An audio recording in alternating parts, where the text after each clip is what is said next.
Professor Shekuni was giving his welcome address, someone else walked in. She was mentioned in his speech for the support they have given to this award, and I'm talking of the Commissioner for Information, Rivers State, who today is representing the Governor of Rivers State, Dr. Rotimi Amechi, and this person is Ibn Semenetari. Welcome. Your job is not done. At this moment, please, can you come up and give us your goodwill message? Please put your hands together. Very clear that if democracy is to succeed and succeed well, then the media must play a critical role in ensuring that this happens. The media must ask the right questions. The media must follow the money. The media must follow the minutes. The media must begin to insist on accountability. The media must also turn the lights on itself and ask itself if it is doing what it ought to do as the conscience of the people. The media must begin to take seriously its role as watchdog. It must understand that if the people are to benefit from their government, and if the people are to benefit from their resources, then the media cannot afford to be part of the rot. And that's why an initiative like this is highly commendable. I still recall the very beginnings of these awards, and it's very good and gratifying to note that Dapo and his team have kept it going. I want to especially thank Prof for lending his name to this. But then, as everyone knows, Professor Soyinka will support anything that makes good sense. And it is for that reason that the government of Rivers State has chosen to put, really quite honestly, very little amount behind these awards, just because we want to say that we believe that the media will save Nigeria. We believe that the media should save Nigeria. We believe that the media needs to wake up. Thank you very much.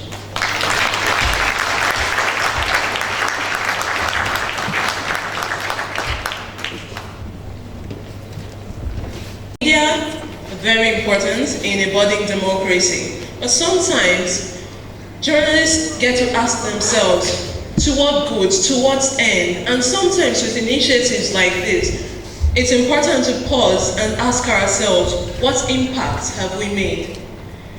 What we're going to see next is a documentary on the impact of the award program. Please, ladies and gentlemen.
Over 50 years into independence, Nigeria remains a failed nation, unable to make actual the true prospects of its potentiality.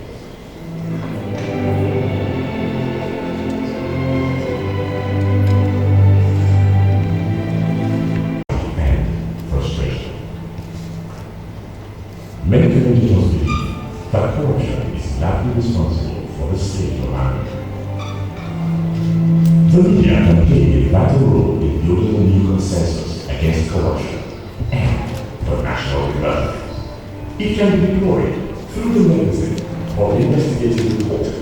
Investigative journalism covers many aspects of social life, of the conduct of leaders, policymakers, the citizenry in general.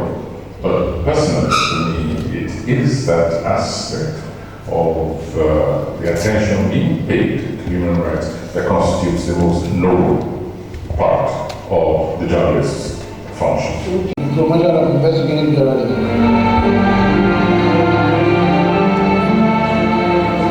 As part of its efforts towards strengthening the media, the Wole Center for Investigative Journalism promotes best practices in investigative journalism. One of the center's programs, the Wole Award for Investigative Reporting, which started out in 2005, rewards and honors the works of Nigerian journalists.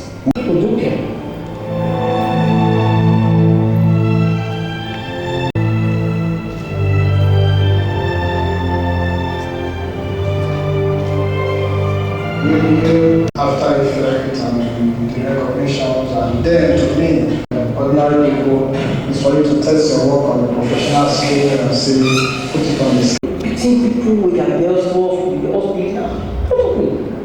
So like one police guy who was without cap, then put something on there and it was back of right, 5 kg, 50 kg.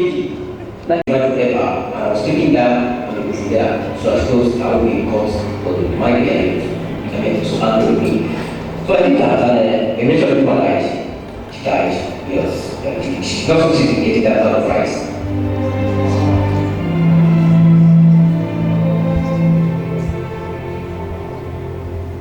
And if you want to be that side, when it comes before the first one, I mean, the first one, I said, well, if you have been second, you know, so I was treated up and they were happy. I investigated that because my own other colleagues are good to be under.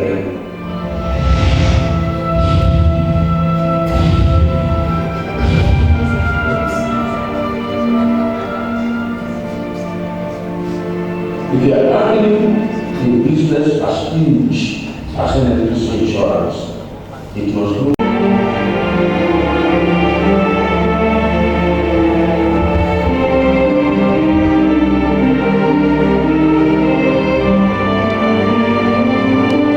Investigative works from journalists like Deji Badimosi, Lara Owueye-Wise, Peter Nkanga, and others have gone ahead to cause social change within the Nigerian superstructure.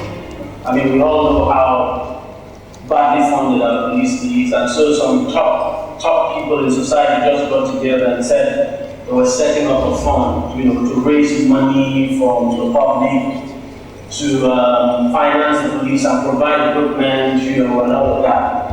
But little did we know at the time that they were actually setting up the fund to fund their budgets. And what I did was, I actually went back to when the fund itself was set up, and all the things he said. So I was able to get the tapes of all the interviews this man granted. There's so many functions he attended. I got the interviews together. He used to set up the fund. Was actually a fraud. Against the riverine area. We are absolutely faced in Lagos. We have confidence in the figures of Lagos. And we believe absolutely in the awards. It is our hope that we can improve the award way, and we look forward to that time when an award like this will give better than Big Brother does. But we hope that we have the funding to do that. We would like to make journalism a prestigious profession. We would like that young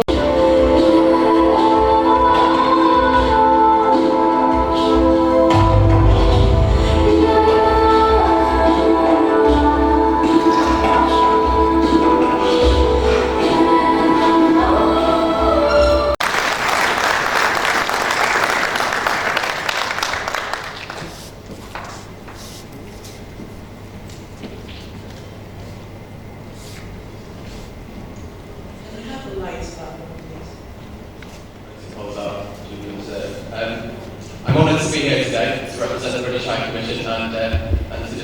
just a short message on behalf of the High Commissioner, who apologises for his absence. The British High Commission has long been a supporter of the Wole Centre, and the UK is delighted to sponsor the event again in 2013. The relationship between the Centre and the UK over the years stems from a mutual interest in promoting critical investigative journalism, both in Nigeria and elsewhere. I should like to thank Professor Soyinka for giving his name to the award, for being a tireless humanist, campaigner, defender of human rights, and for his work to build a better Nigeria and a better world. A vibrant and free media is a key measure of democratic health. I've been in Nigeria for just over 2 years, and in that time I've been struck by both the size and the quality of this country's pool of journalists. The media has played an important and influential role in bringing this country to independence and in ensuring a transition from military rule to democracy. It will forever have a vital role in holding the powerful to account, whether they be in government, business or elsewhere, in exposing hypocrisy, malfeasance, corruption, human rights, abuse and other wrongdoing. A free press is therefore an exceptionally important component of the checks and balances that make democracy work. With the knowledge and information provided by the media, citizens are able to hold their government to account, to demand that the guilty are brought to justice, the innocent is spared, and that the truth is freed. Investigative reporting is the key to much of this, and no doubt many of the journalists in this room will know that in the main, investigative reporting is a time-consuming and somewhat thankless endeavour. Most will receive little reward for what they do. They'll annoy the powerful, and they'll make their editors impatient waiting for a story. But investigative journalists do share a set of common qualities. They're passionate for the truth, for justice and for the unknown. They're curious and they ask the questions that no one else will. They take the initiative, they follow their nose. They have patience and they overcome obstacles even when others are telling them to stop. And perhaps most importantly of all, they're courageous. And let me say just a little more on the last one. Nigeria isn't an easy place to be a journalist. Last year, the Committee to Protect Journalists ranked Nigeria at number 11 in its impunity index. The first time the country's appeared. And Reporters Without Borders simply described the situation here for journalists as difficult. But the work that investigative journalists do is brave as well as hard. Now, all forms of media can contribute towards positive change in society. And this year's awards celebrate achievement in the written press, on the radio and television, photojournalism and online. And the High Commission is particularly pleased to support the online category this year. Now, new media gives professional and citizen journalists a wide range of tools to both investigate their stories and disseminate their work. And citizens have a wide array of sources they can use to search out information and hold their government to account. And I'm sure, and I've got no doubt that some of you will be tweeting in the room right now. Now, online journalism in particular, I think, shows that investigative journalism doesn't need a huge budget to survive. It simply needs commitment from those carrying it out. Investigative journalism is important in all democracies. In the UK, we have some great sources, and perhaps the BBC is the most well known. And the best follow these tenets. They speak to both sides in an argument. They strive not to be influenced by political or commercial pressure or personal interest. They work to be open, fair-minded and objective, seek the truth and then present it to their audience, and ever remember that accuracy is far more important than speed. I congratulate all of those who will win awards tonight, and I hope that their example serves to encourage other members of the Nigerian media to strive to do further, to ask difficult questions, to go to places that others avoid, and most importantly, to spread the truth. Thank you.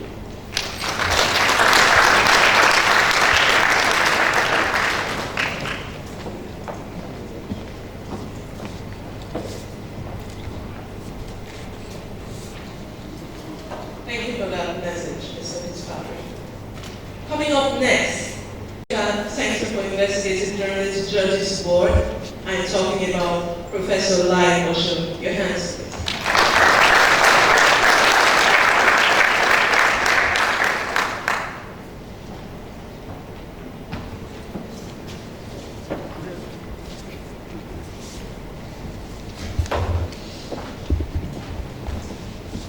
Professor Wole Soyinka, Professor Rocco Shekoni, ladies and gentlemen.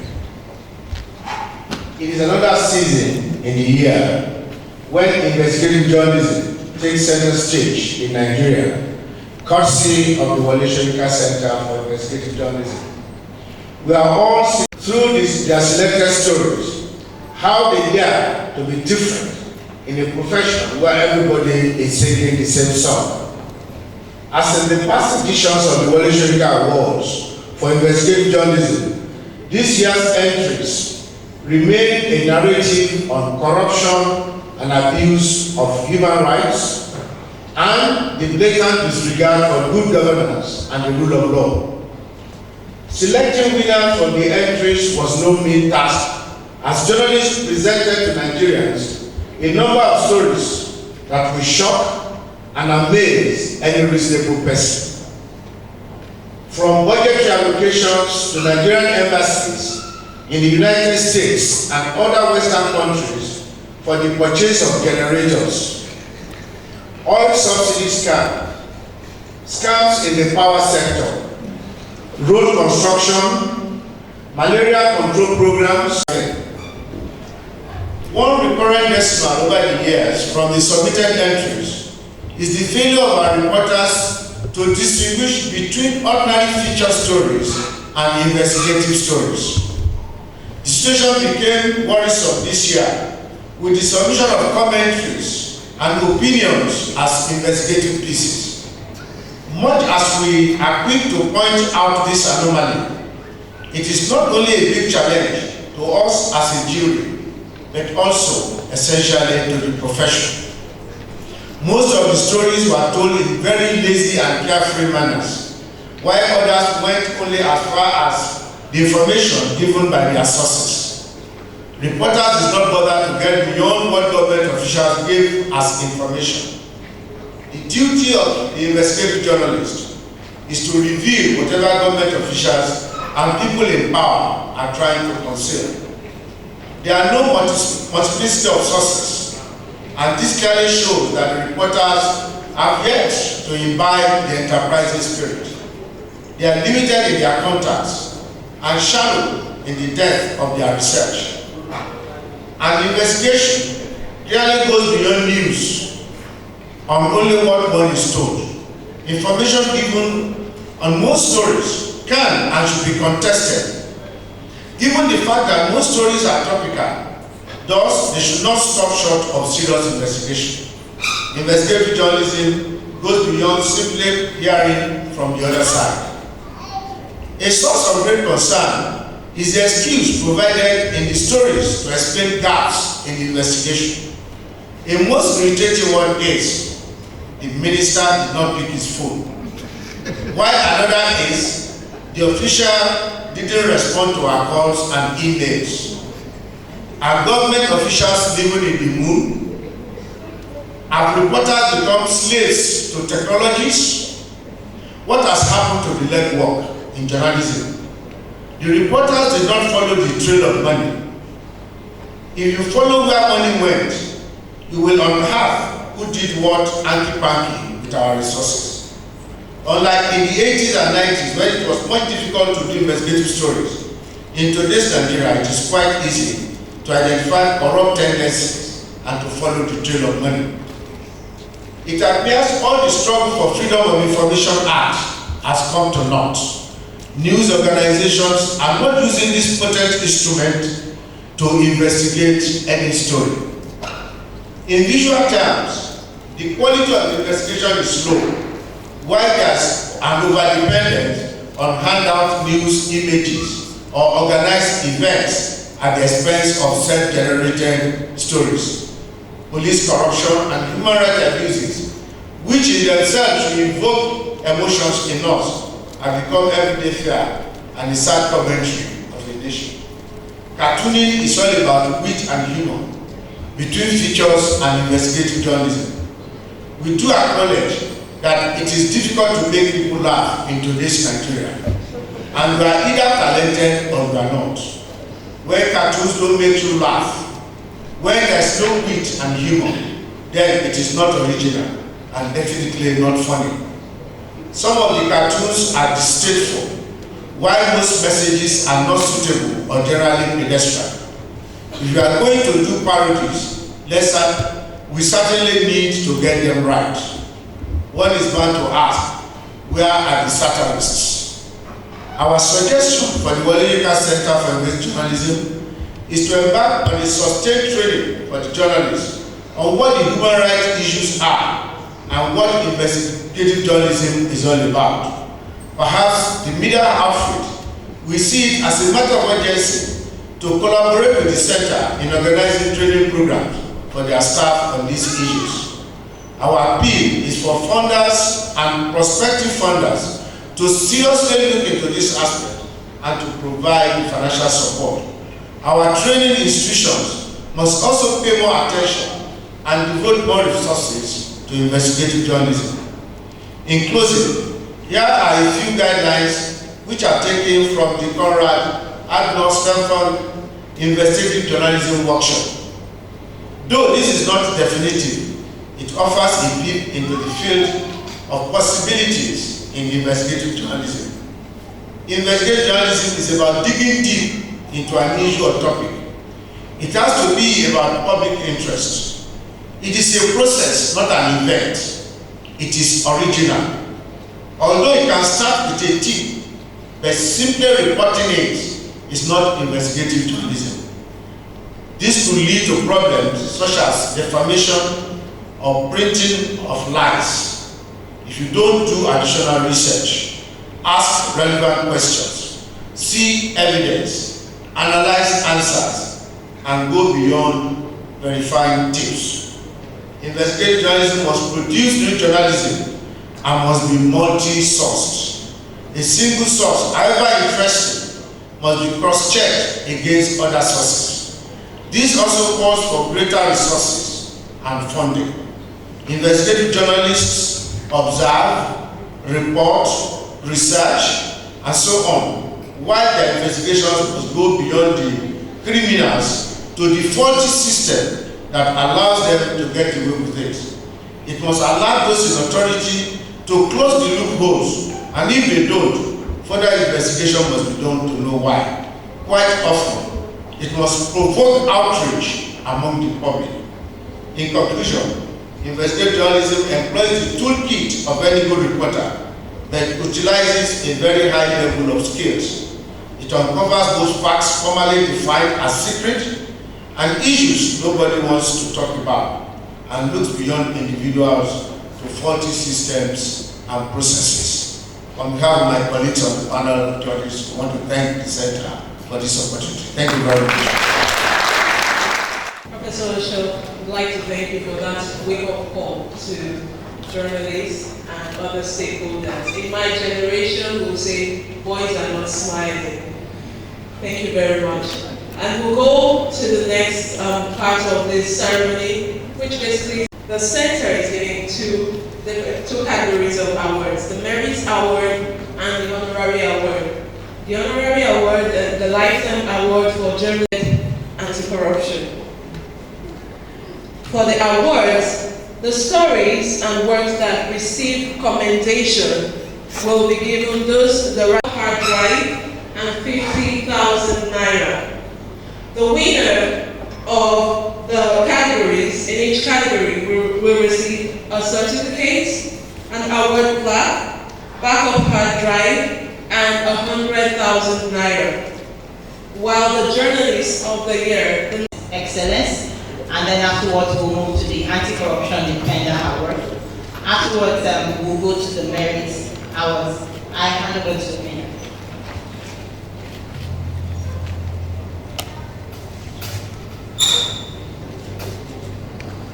Before I mention the name.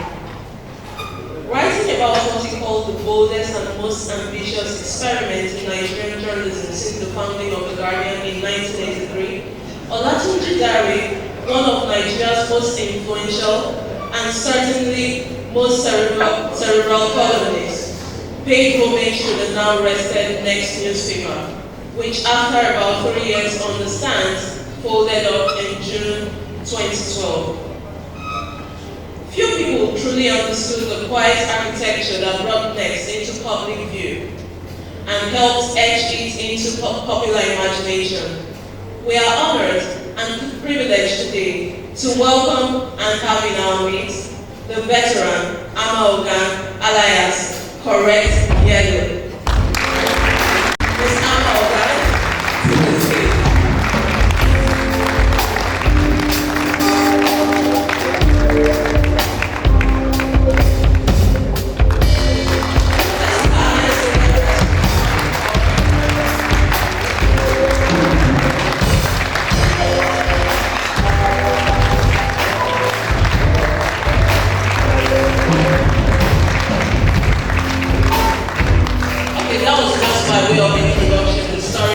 When she started her journalistic career at the Daily Times in 1978, working variously as Senate correspondent, staff writer, senior correspondent, and editorial board member Daily Times until 1982. In 1983, she joined The Guardian as senior correspondent and rose through the poll, serving as National Assembly Bureau Chief, editor, Sunday Supplement, The Guardian on Sunday, AG Features Editor, The Guardian, Editorial Board Member, The Guardian, Deputy Editor, The Guardian, and finally, Editor, The Guardian on Sunday. She brought substance and depth to the paper as editor and worked tirelessly, closing at very odd hours. As she drove through the night from Isola to Surulere where she lived, policemen on duty, intrigued by her trademark low-cut hairstyle, would argue endlessly, "Abi na man or na woman?" In 1990, Ama emigrated to New York with her husband, Dele Olojede, working first as Sunday Times correspondent in New York and serving as contributing editor, Colors, an avant-garde magazine on social affairs published in New York and Rome. She served as contributor for Africa Recovery, a journal of African economic and development issues published by the United Nations and New York. Between 1995 and 1999, she served as assistant editor and columnist, The Sun Independent, Johannesburg, South Africa, and copy editor, 21st Century, Beijing, China, published by China Daily. At this point, really, I'm tired. I just have to. In 2008, Ama, who has lived on 4 continents, collaborated with her husband to set up Timbuktu Media, which published Next newspapers, where she served as director of editorial, as a person in full charge of all matters relating to news content development. She also kept a column that Olatunji Dare remarks, infused her wry observations and reflections with sociological insights that opened the reader's eyes and minds. Calm and firm, Ama brings intelligence and wisdom to the definition of her journalistic abilities. She graduated from the University of Sussex in 1977 and speaks French, English, Chinese, and Igbo. She lives in Johannesburg. We say OMG. She lives in Johannesburg and New York. Today, we honor and salute Ama Ogan, one of our very best, and of whom the expressionist painter and artist Victor Enikamelo said